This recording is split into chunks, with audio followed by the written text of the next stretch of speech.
In Red Dead Redemption 2, it seems as if every other person is capable of some form of atrocity, and that's because half the population is probably guilty of said atrocities.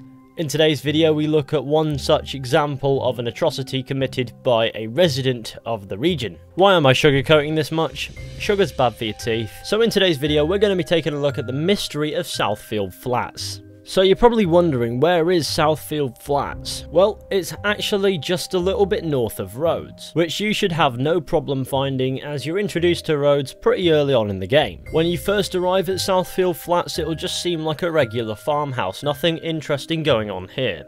But upon closer inspection, you'll notice this place has a much more gruesome story to tell. So before we head inside, why don't we take a look around the back, where we will find the corpse of a woman who has a knife to one side of her, a gun in her left hand, and a bullet hole in her head. Presumably, she took her own life. Now, you might be wondering, why did she kill herself? Now, there's a letter on her body that explains just that, but before we take a look at it, why don't we go ahead and look inside of the house? As before killing herself, she seemed already injured, and there is a blood trail from the inside of the house to her body. Inside the house, we're met with an incredibly gruesome scene of two corpses, one male and one female, presumably husband and wife. The nature of their killing seems incredibly brutal, and there are bloody footprints everywhere. The interior is essentially a bloodbath. How did they die? Lumbago. Just kidding, obviously they were murdered. With a side dish of lumbago? Maybe, but I don't think anybody's disputing that these killings happened deliberately. I also gauge from the clothes the corpses are wearing that the killing probably happened at night time, which makes sense. Who on earth would kill someone in broad daylight? In an area like this, that would just draw attention.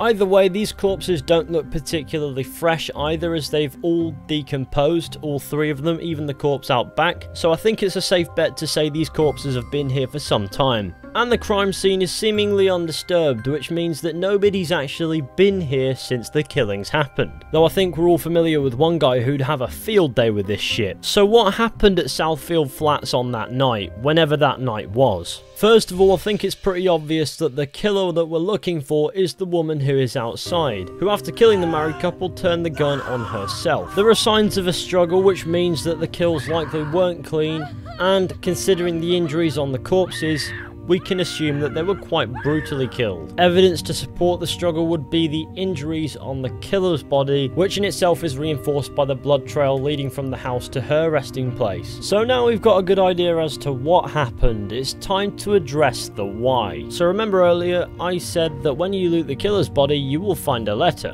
which is titled Letter to Annette from Claude. Annette being the corpse in front of us. So what does this letter say? It reads, Annette, I did not want to write this letter. I thought I had been clear at the stable, and clear again when you waited for me outside the general. Harriet was still inside. She still could have seen you. It's a miracle she did not. Now I know I made promises to you, and I know the time we had was good, but Harriet is my wife, and if she's willing to give me another chance, I need to give her and myself that opportunity. I cannot know you any longer. Please stop looking for me in town. Please stop leaving me packages at the post office. Please, for the love of God, please do not approach Harriet. I do care about you, but I cannot have you in my life anymore. Leave me and my family alone. Claude. So it appears as if Claude and Harriet were married, and then Claude had an affair with this Annette character who is the killer here. I'd assume the bodies inside are that of Claude and Harriet, and after their marriage was repaired in some way for some reason, Claude decided to break off the affair with Annette, which she didn't take very well, and as a result became more stalkerish, and thus this letter tipped her over the edge, and she killed both Claude and Harriet with the if I can't have him, no one can mindset. To consolidate this theory, if you use your camera and take a picture of the house, it will be subtitled as Love Triangle, which in my mind just confirms that the corpses inside are Claude and Harriet, and the killing was a result of Annette's growing obsession with Claude. I've probably pronounced his name wrong 100 times in this video. I don't even care. How else would you pronounce it though? Like, Cloud? You know what, we're sticking with Claude. Another thing worthy of note that I noticed is just off of the land by the road, in the blind spot of the interior of the house, somewhere you can't see looking out a window, is a camp that has been set up.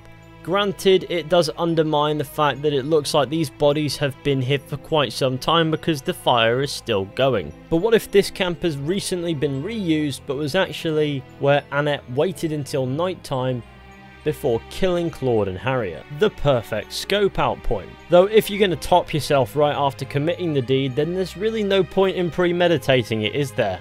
So this is likely an entirely separate thing, but you know what? I thought it was worth mentioning nonetheless. So in conclusion, Claude and Harriet were suffering from a fractured marriage, at which point Claude had an affair with Annette, but after this marriage was healed, Claude broke off the affair with Annette, who by this point had developed an obsession with Claude, and when Claude told Annette forcefully to leave them alone, Annette came to the house and killed them and then killed herself. The deed was done incredibly sloppy as all three parties involved sustained horrendous injuries. But there you go, that's the mystery of Southfield Flats, and I think it's pretty solved in my mind. All that's left is to do a victory dance, which I'm not gonna do for your sakes. So there you go, let me know what you think about this down in the comments section. But anyway, thank you all for watching, hope you enjoyed. Be sure to go ahead, leave a like, subscribe, share the channel with your friends and all that wonderful stuff, and I'll see you all very soon with another video at some point.